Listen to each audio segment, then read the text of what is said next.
Hey guys, welcome to the Field of 68 YouTube channel. If you like what you see here, hit that subscribe button and you'll get more college basketball content just like this. Dagan Hughes, our producer, told me to start in the East.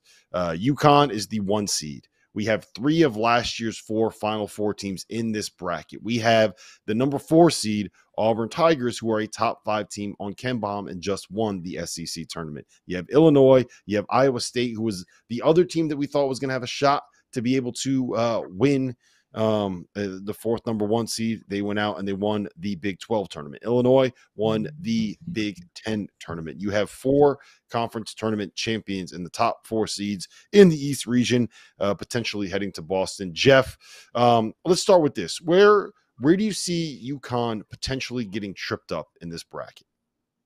In the second round. FAU. I'm not saying they're going to lose, but, man, I wouldn't want to see them. As I said, you want to see that team that went on a Cinderella run last year that is dangerous as hell when they're playing their A game because they've got guards that can make plays off the bounce. They do have a legitimate big when he's on his game in Vlad Golden that can score in the post. He can run the floor. He can rebound. He can cause some issues for Donovan Clingan. Now, they're not big on the wing. That's the one thing you worry about with them, with Caravan. They don't really have anybody who can match up with Caravan. But I love that game. I hope we get it because, again, FAU could come out. They could lose by 30 or they could win that game, and it wouldn't shock me. Randolph? I agree with you, Jeff. Let me ask you this. Is the East the toughest region? The more that I look at it, I think that the East is probably, we always say like the region of death, right? I think that's probably the East. For me, it's either the East or the Midwest. And the South is the easiest. I'll say that. Kentucky, literally, if I'm Cal, I'm like popping champagne right now when I saw this thing. Now, again, I'm not saying they're going to get there, and we'll get there. We'll get there eventually. But stop jumping around, man. Stop slandering Cal, Jeff. Let us break down the East. Let me talk about my UConn Huskies here. All right, I'm looking at it here. I'm getting ready to say, Jeff. That's what he wanted. He wanted to run his, get on his UConn run right here. I know he did. We don't want to take him away from that. No, we can't take this moment. It's tough, but I don't know if it's the toughest.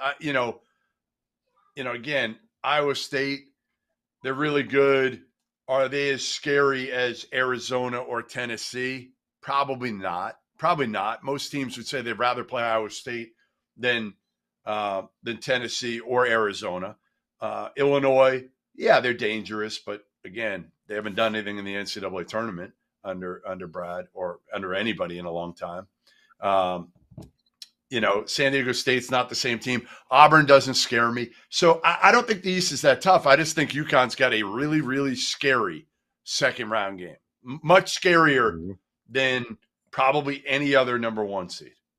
Let me tell you about our newest partner for the month of March, SplashSports, the home of certified community competition, where you get to play against your friends and not the house. Whatever game it is that you are playing, from survivors to tiers to pick X, the safest way to play for real money without the hassle of having to track down deposits or worry about payments is through Splash. They have partnered with PaySafe, the best deposit and payment system in the world, to ensure that money stays in safe hands and is delivered to the right places. To join the Field of 68 Survivor Madness, click the link in our profile below and join in. Entries are $5 a pop with a prize pool of up to $4,500.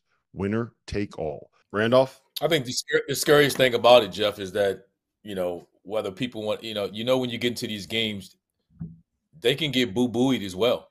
I mean, you got a guard that can just flat out just go and that can change a game. So it's never going to be easy. I wouldn't dare pick against UConn early, but it's scary when you got a guard, and even John L. Davis for that matter. I mean, you got guard play. They're going to play a guard in that second round that can just flat out go. And it's different because they're going to be able to be like, man, get a ball at the top of the key. We just going to say, hey, we're not going to run a whole bunch of stuff. We're going to put Donovan Clingan in ball screens for 40 minutes type of deal. And they got the guard play, particularly, obviously, FAU to do that. So I'm not picking against UConn, but it can get interesting. And like I said, we're talking about FAU, but Boo Boo is a dude that we know can single-handedly put you on his back and carry you for a game. Well, he did that when they beat Purdue earlier this year, and we saw Right. what he can do in drop coverage. We literally said he's the guy to solve the answer to the Zach Edey problem. And you know what UConn does? They play a lot of drop coverage. So that is definitely one. I saw – we talked about this earlier, like two guys who can put a team on their back and make a run to the Final Four out of nowhere. And two of the four guys that we mentioned were John L. Davis and Boo Buie, and they're going to get each other in the first round. That actually is going to be an electric first-round game, Northwestern against Florida Atlantic, which is a very weird thing to say in the year 2024, but that will be a really, really interesting game. Where's the most interesting game here for you, Randolph? Like, what are you going to circle and say, like, when I'm watching these first round games here in the East, this is the one that you cannot miss? I think it's that one because of those guard play. I think that game right there is the game because you're going to find out. I mean, you're going to see a team in Northwestern that had some injuries, but there's still a team that, again, when you have a dude, nobody's expecting him to go on a big run and make it to Phoenix or anything like that. But if Boo Buie's on his game, they got a chance to beat anybody, and particularly when you play with a big and drop coverage, because we've seen them do it against Purdue, which is it's only two teams we considered all year long. It took a while before Houston got there and Carolina and some of these other teams, but from the very beginning of the year, the two most consistent teams throughout the country was Purdue and UConn, and they play in drop coverage. And for guard plays, man, that's you got a guard like that can flat out do it at all three levels. He can make it interesting. So that first round game against the Final Four team and Northwestern with Boo Buie, to me, is the game I like to see of the first round from in the Eastern bracket. All right, Goodman. Let me ask you this: we have Iowa State, we have Illinois, we have Auburn. Iowa State gets South Dakota State in the first round. That is TJ Otzelberger's old job. He left South Dakota State to go to UNLV, and then UNLV to Iowa State. We have Illinois getting Morehead State in the first round, and we have Auburn getting Yale. I actually think that Yale matchup is interesting. Out of those three, I think we can all agree that UConn's not going to get Purdue or Virginia in the first round. Hopefully not. Maybe I'm jinxing it. But out of the next three, like, is there a higher seed here that you can see being in a little bit of trouble when it comes to the tournament?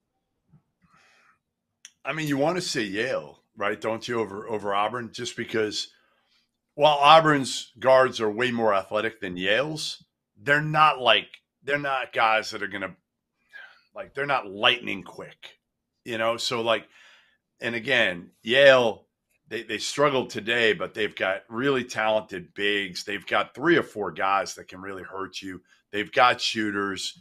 I don't know. I mean, again, I'm not sure they win this, but I'm just not. And I sometimes I don't like the teams that win, like in the SEC tournament, like Auburn did. I just wonder if they're going to come down to earth a little bit. Mm-hmm. Randolph?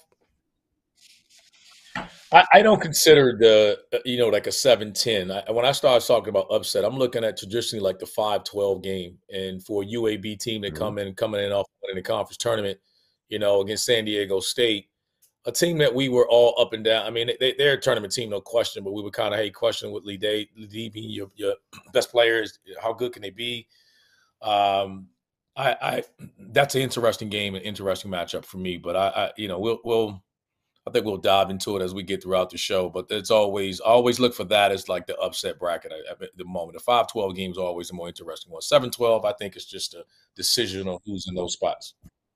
Yeah, there are 2 5-12 games in this bracket, RC, that I circled as soon as we saw the bracket come out. It's not, neither of them are in the East region. I all due respect to Andy Kennedy.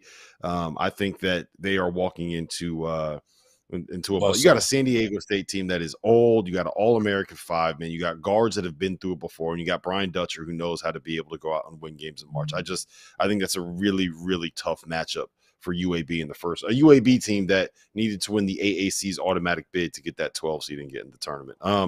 The one that I circled here, I don't think Illinois will have trouble with Morehead State. I think if Illinois plays BYU in the second round, that's the one that I'm circling. Sorry, Trevor, but I think that is going to be it. With the amount of stuff that BYU runs offensively and the way that they can create shots, I can see that being a problematic thing for Illinois' defense to deal with. I really like that Yale-Auburn matchup, though. I think that I know that Yale's not necessarily the most athletic team, but I do think that they have the size inside to be able to deal with Auburn's bigs, and Auburn has one of the better front lines in the country.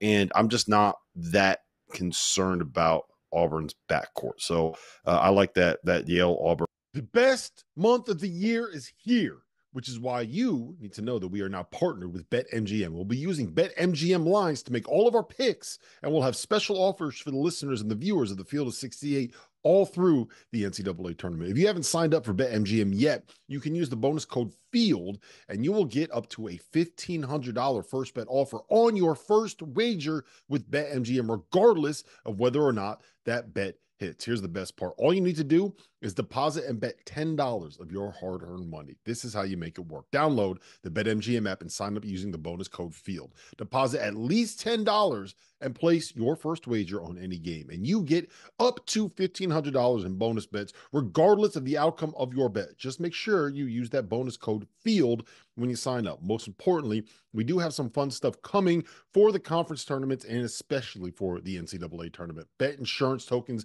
college hoops odds boosts, and what I love the most, a nice parlay boost for anything you could possibly imagine betting on in the NCAA tournament, from odds and getting an at-large bid to Final Four futures to the highest seed to make to the Sweet 16. I'm calling it right now. BetMGM is the king of the prop bet for your March Madness needs. So go download the BetMGM app, use the code FIELD, and sign up today. And while I've got you, a quick request: the best way to support the Field of 68 and our content you get for free is to engage with us.